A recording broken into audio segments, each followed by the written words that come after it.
Today we'll be replacing a joystick on a PlayStation 5 controller, and I have some awesome news for you all. There is no more need for manual calibration anymore because a very nice gentleman that goes by the username Carpikes decided to reverse engineer the factory calibration software that Sony uses on both the DualSense and DualShock 4 controllers. We all want to give you a big thank you. Amazing work. For the install, the necessary tools you'll need is a Phillips 00 screwdriver, a prying tool, a soldering iron, your choice of solder removal, be it a solder sucker, wick, or desoldering iron, solder and flux, unless the solder you have is flux core, isopropyl alcohol, and then of course at least one replacement joystick. With the replacement joystick, you'll want to make sure it's an original replacement because if it's not, it likely has dead zone integrated into the joystick. As you can see here, they look quite similar, but when you open the potentiometers, you'll be able to see the physical difference.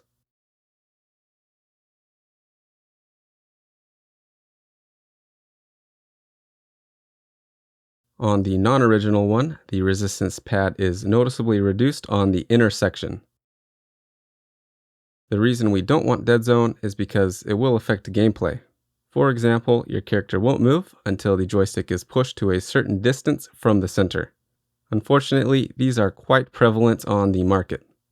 If you've already purchased my kit or you're going to, rest assured they are original replacements.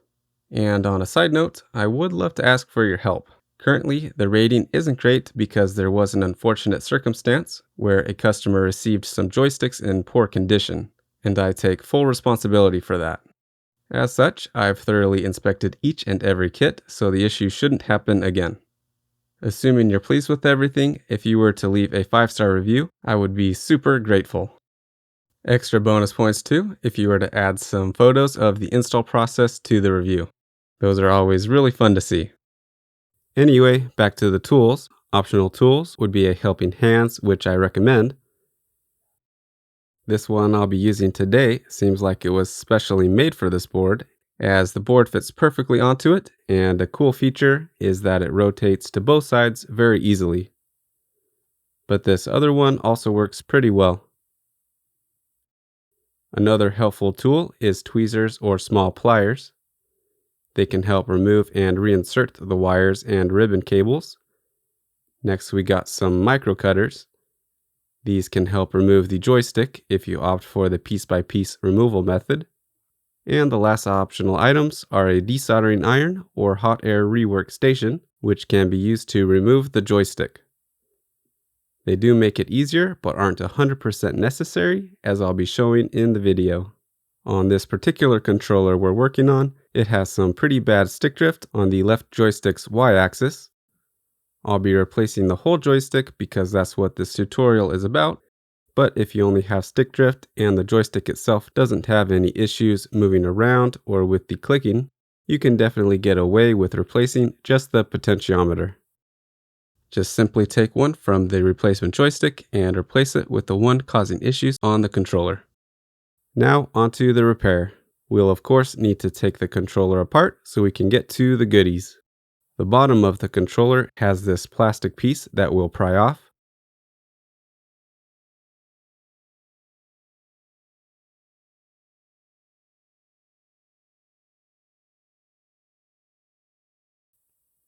Next we have the L1 and R1 buttons that can be pried off as well.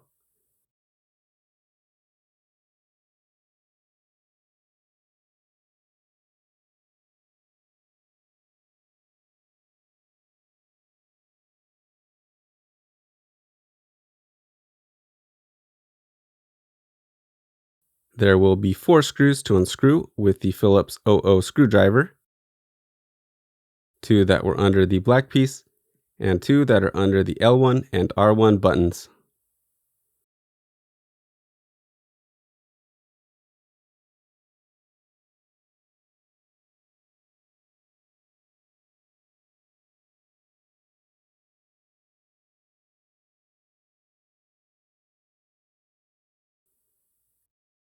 Then to remove the back plate, there are these 2 tabs that will need to be pried away just a little bit.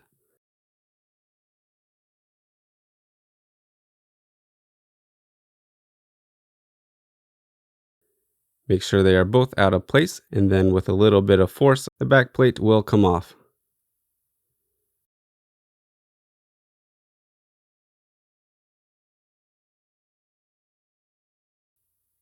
Simply pull on the battery cable to remove the battery.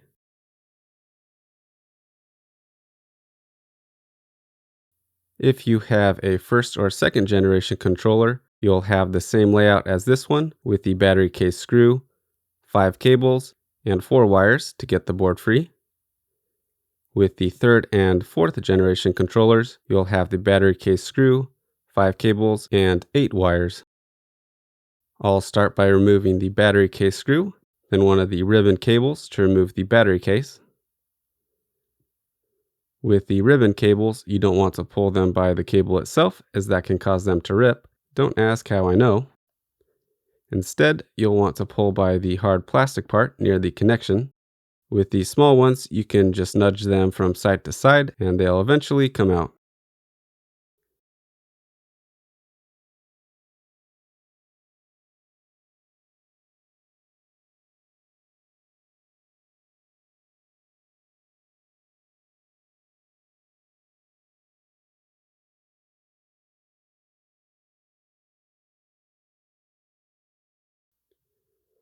Last but not least, we will desolder the wires from the board.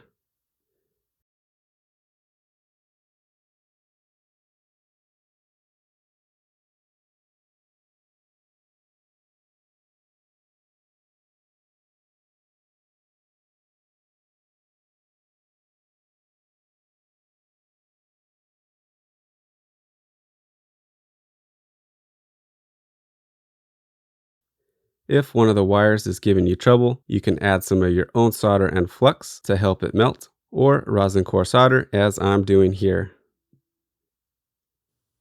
There are 2 tabs left that are holding the board in place. Pushing on the tabs while lifting the board a little bit should set the board free.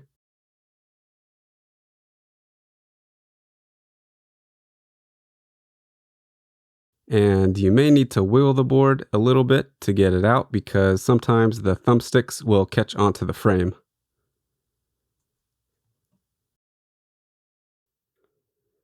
Once the board is removed from the controller, we can then remove the thumbstick caps and place the board onto a helping hand.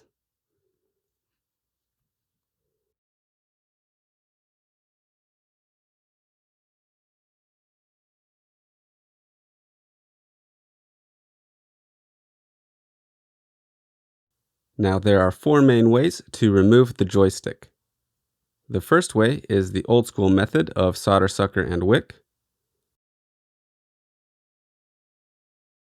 The second is the piece by piece method. The third is a hot air rework station. And the last is a desoldering gun. I'll be showing all 4, and then you can decide what method makes the most sense for your situation. With the old school method, it's going to be a lot trickier because we're dealing with the lead-free solder that Sony now uses on their controllers. So unless you're pretty experienced, it's likely going to take a bit of patience and perseverance. You may need to crank the heat of the soldering iron pretty high because of the lead-free solder, which has a higher melting point. What worked best for me was cranking mine up to its maximum, which was about 850 degrees Fahrenheit or 450 degrees Celsius. You may also want to add your own leaded solder and flux as well, which will help lower its melting point. With the higher temperature, you want to be a little more cautious as it can damage the circuit boards. So I just tried to not stay in one spot for too long. I ended up starting with the desoldering pump and removing as much solder as possible.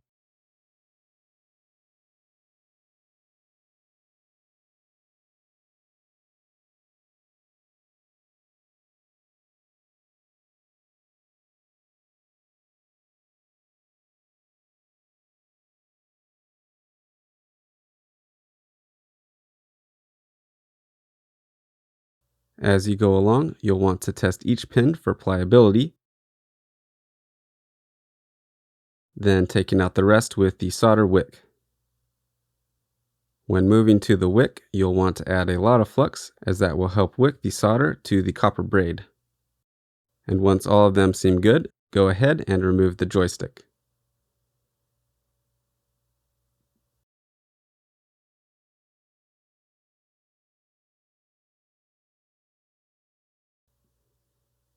You may struggle to remove all the solder from some of the pins, and that's okay, because that will bring us to our next method, the piece-by-piece method. With the piece-by-piece method, the benefit is that the solder will be easier to remove once all the joystick pieces are out. Here, we'll start by prying open the potentiometers and removing the wipers.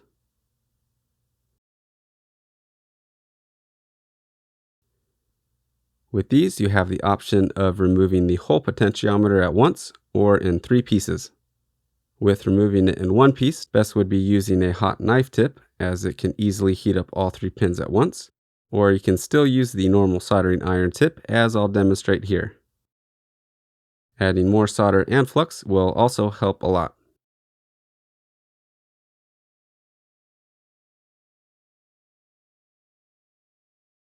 Then just heat up all the 3 pins and lightly pull on the pot once the solder and all 3 pins are melted.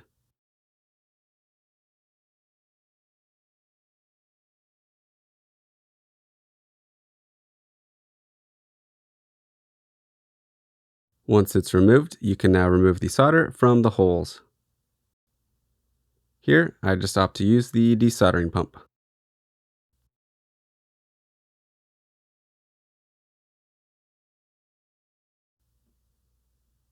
The other option is to cut it up into 3 pieces.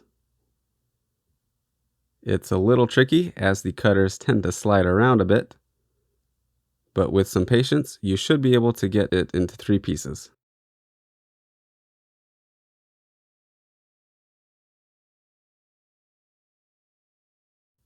Then simply remove each pin by melting the solder on one side and pulling out each piece on the other.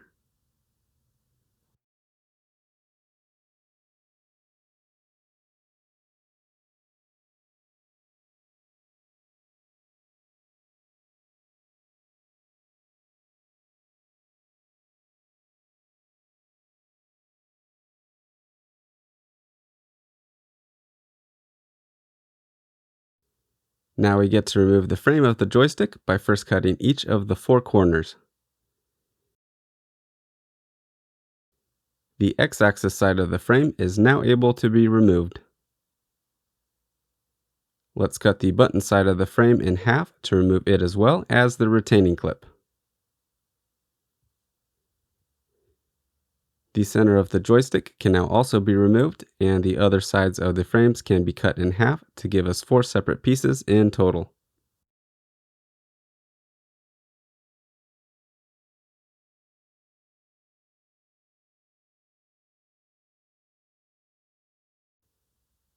Following the same procedure as with the pots, we'll go ahead and remove each frame post by heating up the solder and removing them with the tweezers.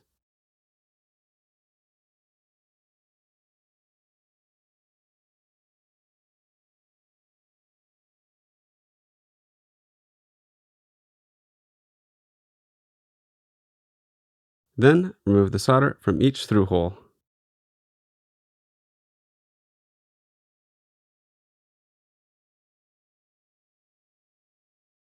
What's left now is just the button. You'll want to try cutting as close to the button part as you can, so that there's some metal piece left to grab onto with the tweezers.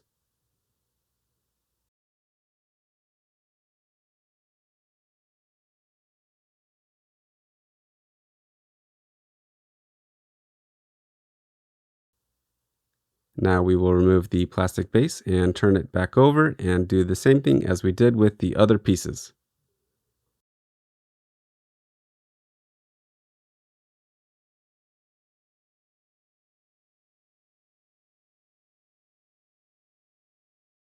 Once everything is removed, clean the board with isopropyl alcohol.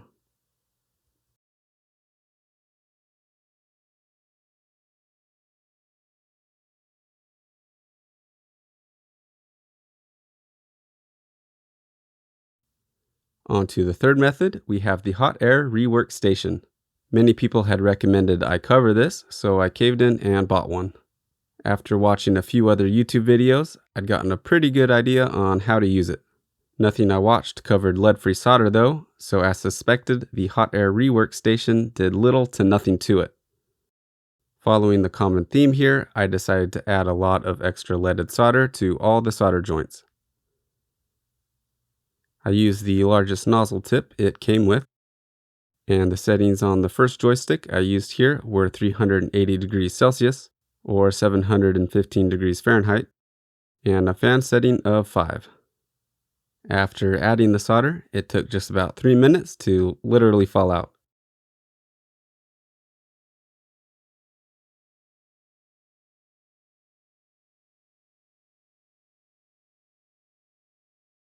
On the other side, you can see a lot of solder protruding through, so I was worried it might be a little difficult to remove, but after using the desoldering pump, it ends up cleaning up just fine.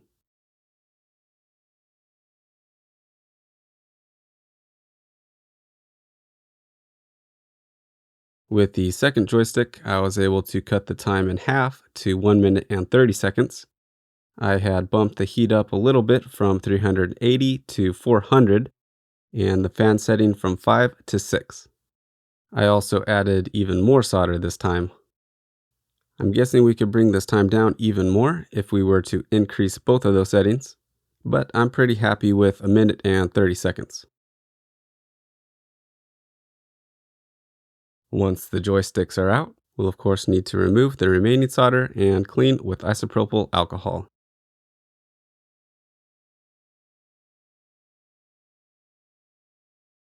All in all, I'm quite impressed with the hot air rework station. I prefer it to the soldering, so if you have the means, I definitely recommend getting one. And a lot of the cheaper ones, like I used here, also come with the soldering iron. On to the final and perhaps the fastest way of removing the joystick, and that is with a desoldering iron. Here, I'm using the Hako, which some consider to be the flagship of the desoldering guns, but it's not without its high costs, which comes in at just over $300 for the US version at the moment. There are more affordable options, which include irons with an integrated desoldering pump, or a pretty rad old school Radio Shack one that uses a suction bulb. There's also some imitations of the Hako with a lower price point. Unfortunately, I can't attest to how well all those others work, but I'd imagine they do just fine. Here, I was able to remove all the lead-free solder without even adding any additional solder.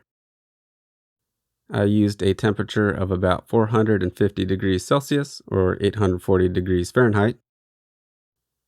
With these, just simply place the nozzle on the solder joint, wait for it to melt, then apply the suction. I was able to remove everything in just about 1.5 minutes. And that's it for all the ways to remove a joystick. Now we'll be moving on how to install the new ones. Make sure the board is facing the right way, and then with the new joystick, before placing it onto the board, make sure all the pins are lined up and adjust any if necessary.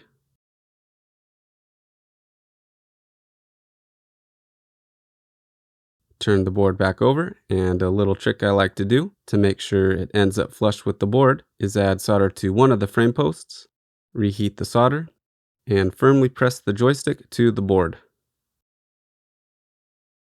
Then let go once all the solder re-solidifies. I'll also do this on the opposite post. Then it's time to solder all the other joints. You may need to add flux to the joints to help the solder fuse together, or use some rosin core solder like I'm doing here. Once all the joints are soldered, clean the area with isopropyl alcohol.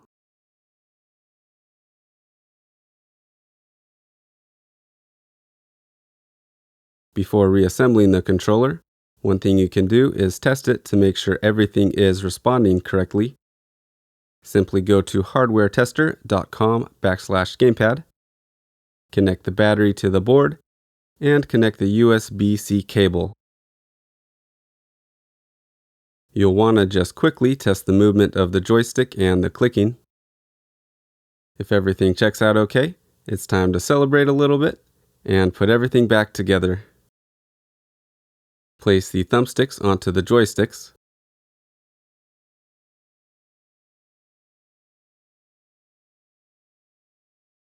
Once the joysticks are accompanied by their trusty thumbstick companions, we can then put the board back in. It's a little tricky with all the cables in the way, so you'll likely need to move a few of them out of the way as you're putting it in. Once in, the cables can then be reconnected. Putting them back in using the hard plastic part and not the cable itself will help avoid damaging the cables.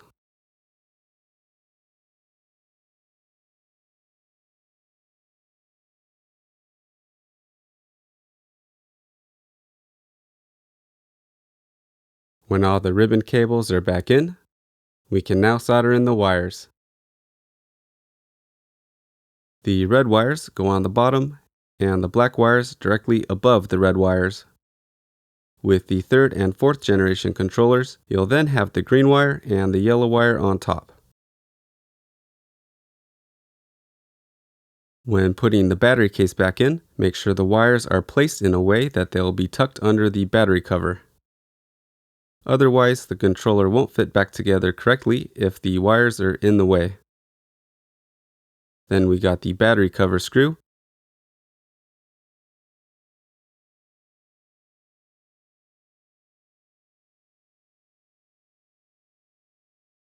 And the last ribbon cable.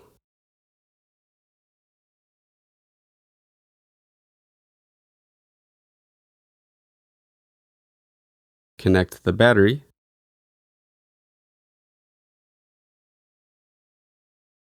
When placing the backplate, it's easiest to do while having the controller face down so that the battery stays in position. Next are the 4 screws.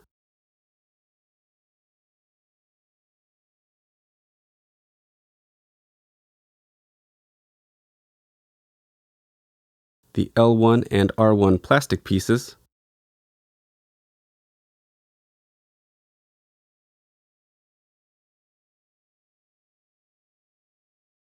And finally, the front cover plastic piece.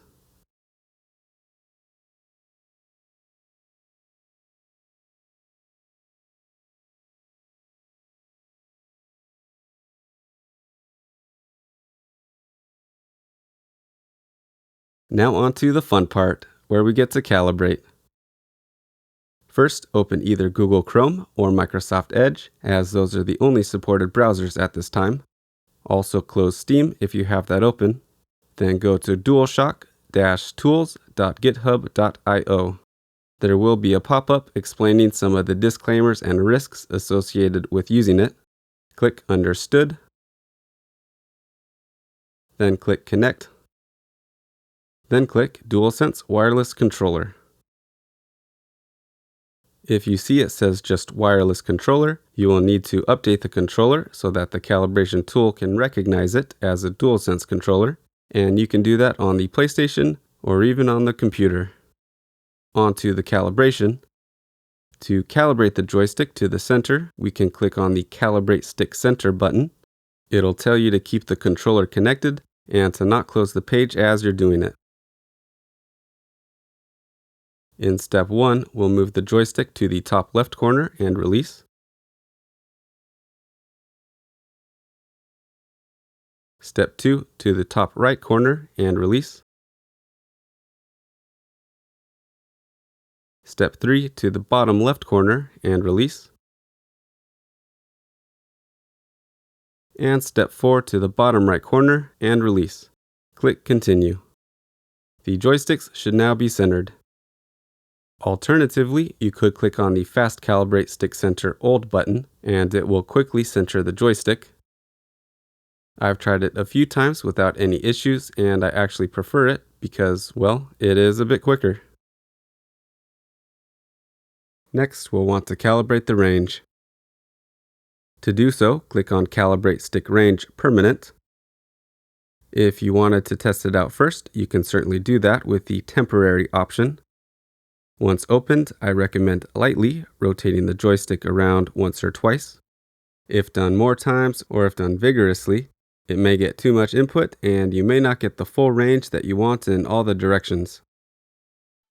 Once done, we can check the circularity and it will give you an error percentage. I really don't like the word error. It's really only an error if you don't reach full range in any given direction. We actually want error that goes over the 100% limit because that ensures we get full range when we move our joysticks. That can be the difference between running and jogging, so as long as you're getting full range in every direction, I'd say it's a successful calibration. If you don't get full range in every direction, just retry the range calibration procedure until you do. And that will do it. Like and subscribe if you wish. Thanks so much for watching and have a great rest of your day.